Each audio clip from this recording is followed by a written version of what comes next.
Takže sme pri druhom úle, kde idem takisto dávať to podnecovacie cesto. To cesto som kúpil na výstave v Nitre.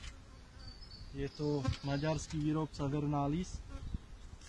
Je to aj s tým prídavkom Hive Alive, toho prípravku ich maďarského.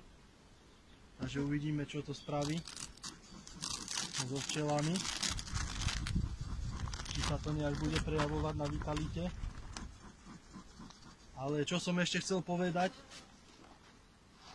cestom zásadne podnecujem, až keď sú vonkajšie teploty priaznivé. Prečo? Lebo na spracovávanie cesta potrebujú včely nevyhnutne vodu. Oni vlastne si donesú vodu z vonkajšieho prostredia, s tou vodou zvlhčujú povrch toho cesta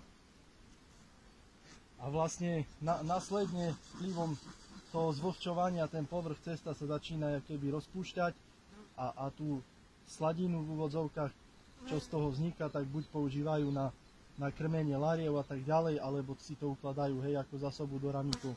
Ale jednoznačne potrebujú vodu na rozpúšťanie cesta.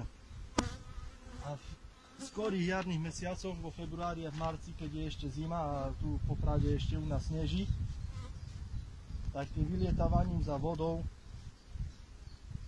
sa strácajú lietavky v tej zime. Skrehnú, nedonesú tú vodu, zahynú vonku a tým pádom to nemá ten dobrý efekt. Takže cesto je dobré na podnecovanie, ale jednoznačne až pokročilé nie.